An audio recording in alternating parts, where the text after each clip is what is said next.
हमारा के कोरा। अरे सार बुढ़ छुट्टी वाह कि धरे रानी तनी हमरा के कोरा। अरे भैया लाल के पैर तक भौजी तारे सामने बा पटक के पेल तक भौजी नु मुत दो सार बुढ़ छुच्छू न कोरा धर आगे बोलो। अच्छा ठीक है तका हाल बा भाई। आज हम फिर से बात कर बानी भोजपुरी गाना के बारे में बात कर भाई। आज के वीडियो बहुत फाल बा ऐसे कहल चाहतनी कि वीडियो को पूरा देखो बहुत मजा आए। वीडियो बना के बस एक ही मकसद बा एक ही मकसद वाला आप सभी को दिल से हंसाने के लिए ना किसी को दिल को ठेस पहुँचाने के लिए। तो वीडियो को पूरा देखम देखला के बाद में भूल जाओ तो बिना कोनो लावा लहसुन के आज के वीडियो स्टार्ट करते हैं। प्यार करे दो तनी अभी थोड़ा थोड़ा। अब सुनो प्यार करे दो तनी थोड़ा थोड़ा। अरे भैया भंसरी हो थोड़ा थोड़ा प्यार थोड़े होता है। अरे थोड़ा थोड़ा प्यार नहीं होता है भैया। सोच बोलता है आओ है ने पटा के पेल दी कि लान पर मुँह दी ये सुन के अच्छा लगी। लेकिन थोड़ा थोड़ा प्यार पे तो ऐसे प्यार नहीं होता भैया। ठीक दिमाग मत खराब करो भंसरी वाला करे दो प्यार थोड़ा थोड़ा। अरे भैया भौजी के झाट छिले बा गजब बेइज्जती है। यही नहीं अभी और सुनिए। का कह तारू कि नासा में बारा आज पूरा मातल हाथ तोर बहिन चोदो।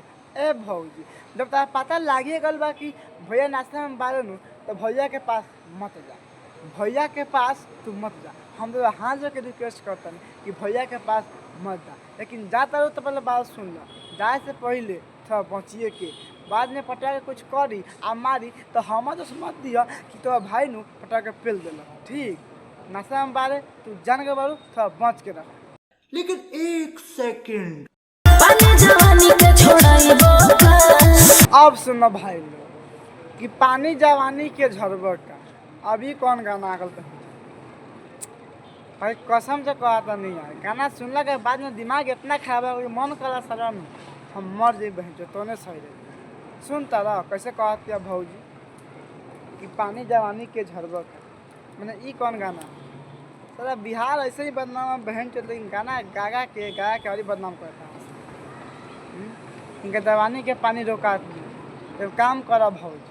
अगर तहार जवानी के पानी भैया झाड़ता है दे दे एक गिलास हम पी के मोटा जाए तू खुश हम खुश। तार बहन चोदो भाग यहाँ से।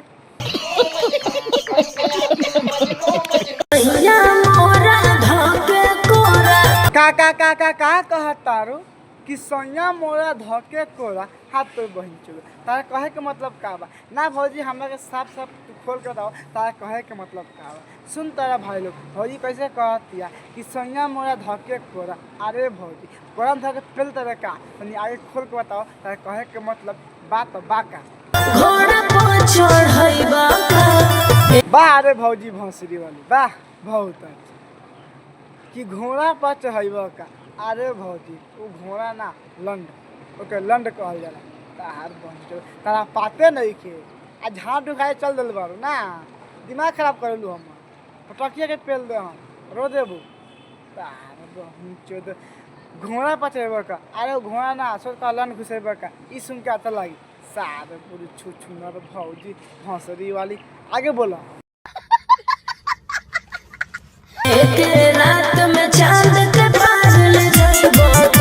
बाहर तारा बहनी के गाड़ी में घंटा पे लो वाह बहुत अच्छा कि एक रात में चांद के पार जेब का। अब देखो भाई लोग ई गाना नु हम पहले सुन ले बानी बिकी राज भैया के मुँह से। लेकिन ओकर गाना ये भौंसी वाली गा के आ चांद के पार अपना भतार के साथ जाती जा ये म्यूजिक चुरावल बा ये हम विश्वास न करो। सरवा जौन भी कोनो गाना है वो गा दिलक कोनो है या मुठ है गा दी एक रात में चांद के पार जेब का। अरे भाई झाँटू कारण बात मत बोल कूद के पेले के मन करो। तार चौदो भाग यहाँ से। इतने तेजस्वी लोग हैं हमारे पास कितने शानदार विचार रखते हैं। अरे तारा बहनी के झाँट छिलो बहुत अच्छा सुनता रह कैसे कहा था भैया कि मिलल आधा अधूरा बा। अरे भैया ये काम कर अगर तहा भतारे तहा मन नहीं पूरत तो अब हम लगे हम पटा के पेलम तारा बहनी के पटक के ओमे ओमे कर सुनता ना कि अभी मिल आधा आधा आधा अधूरा बा। अरे भैया तो आगे बोला था का करी मजा आया। तलान चटबा घुस जाई सार बुरु छुछुना बलम अभी घुसल ना पूरा बा। तो काम कर तो ना घुसल बता नार चाट आगे गिला कर तब घुसाव तो अंदर चल जाई। तार बहिन चोदो कहीं का गाना गइले बा कि बलम अभी घुसल ना पूरा बा। ये गाना सार बुरु छुछुना ये गाना पटवा कनु पेड़ लगम त तू का समझला हमरा के हम आइलू गइली बानी हां सारा बुरी छू छू ना जाए दे तो बता के ना घुसा तो पूरा तलाक करके जी।